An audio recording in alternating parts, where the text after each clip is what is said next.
மகாபெரிவாச்சரணம்.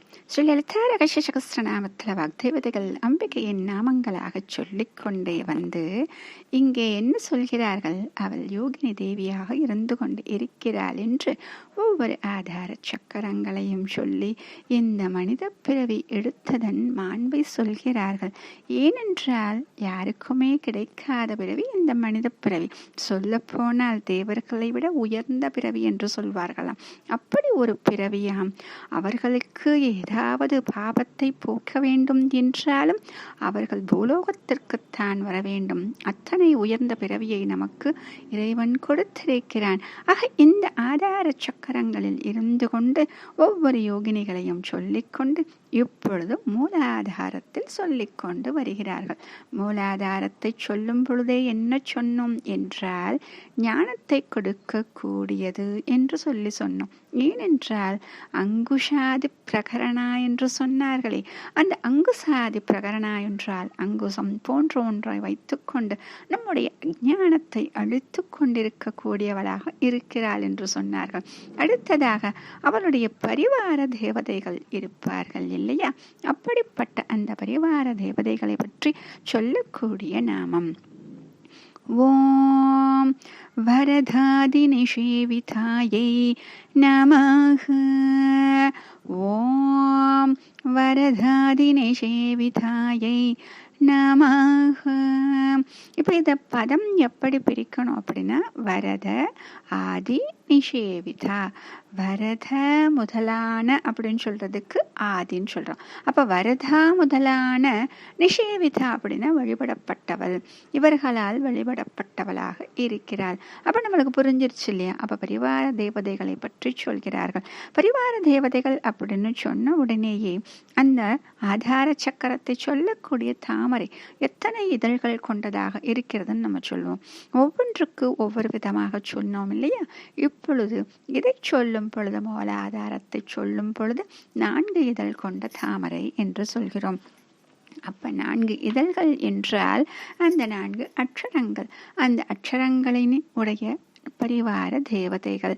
முதல்ல சொல்லும் பொழுது லா வரைக்கும் சொன்னோம். இப்ப சொல்லுவது வா, அடுத்தது ஷா, அடுத்தது ஷா, அடுத்தது சா.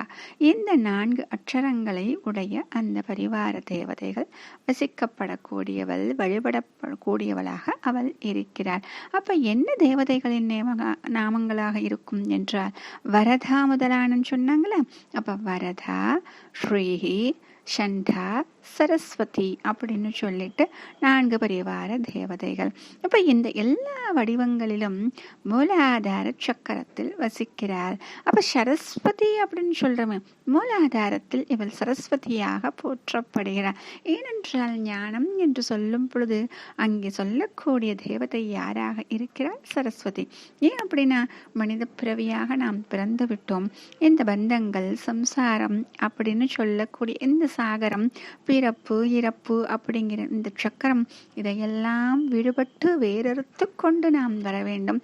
அது மட்டும் கிடையாது, மேலே மேலே மேல் நோக்கி செல்ல வேண்டும். எது? இந்த ஆன்மீக பயணத்தில்.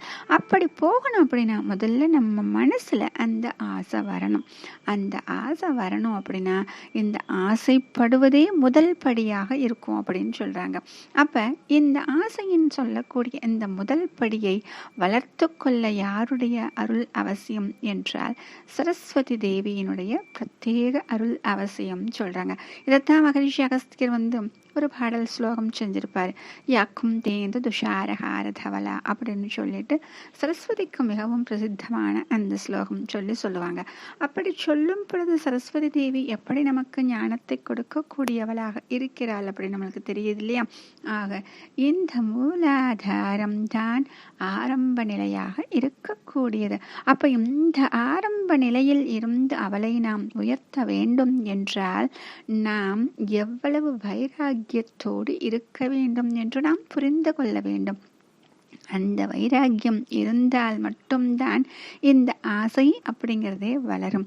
இந்த வைராகியம் இருக்க வேண்டும் என்றால் நாம் இருக்கக்கூடிய சூழ்நிலை எப்படிப்பட்டதாக இருக்க வேண்டும் என்றால் சதா ஒரு சத்சங்கத்தில் நம்முடன் இணைத்துக் கொள்வதாக இருக்க வேண்டும். அந்த சத்சங்கத்தில் எப்பொழுதும் இந்த பகவன் நாமாவை சொல்லக்கூடியதாக இருக்க வேண்டும். இந்த பகவன் நாமாவை சொல்லி அதற்கு எத்தனை பெருமைகள், நாம் எத்தனை புண்ணியம் செய்திருக்கிறோம் என்று அடிக்கடி நமக்கு ஞாபகப்படுத்த வேண்டும். ஏனென்றால் இந்த மாயை எப்படிப்பட்டது என்றால், ஒரு நிமிடம் இந்த சத்சங்கத்தில் நுழைந்தோம் என்றால் அடுத்த நொடியே நம்மை மாயைக்குள் இழுத்து கொண்டு விடும். மீண்டும் அதை பற்றி நம்மை நினைக்கவே தோன்றாதாம். அப்படி இருக்கக்கூடிய அந்த மாயையில் இருந்து நாம் விடுபட வேண்டும் என்றால் நமக்கு எப்படிப்பட்ட பிறவி கிடைத்திருக்கிறது அப்படின்னு சொல்லி இந்த பிறவியின் பெருமையை நாம் அடிக்கடி நினைவுபடுத்திக் கொள்ளே இருக்க வேண்டும். அப்படி நினைவுபடுத்திக் கொள்ளும் பொழுது இந்த நாமாவை சொல்லவும் நாம் புண்ணியம் செய்திருந்தால்தான் இந்த பகவன் நாமாவையும் சொல்ல முடியும் என்ற விஷயத்தையும் நாம் நினைவில் கொள்ள வேண்டும். அப்படி நினைவில் கொண்டு விட்டால் இதோ இத்தனை பரிவார தேவதைகளோடு இருக்கக்கூடிய இந்த யோகினி தேவியின் அருளால் நாமும் இந்த மூலாதார சக்கரத்திலிருந்து அந்த குண்டலினி சக்தியை மேலே எழுப்பி சகசிராரத்தில் போய் சேரச் செய்து அந்த அமிர்த மழையில் நனைந்து ஞானத்தை பெறுவோமாக. மகாபிரியவா சரணம்.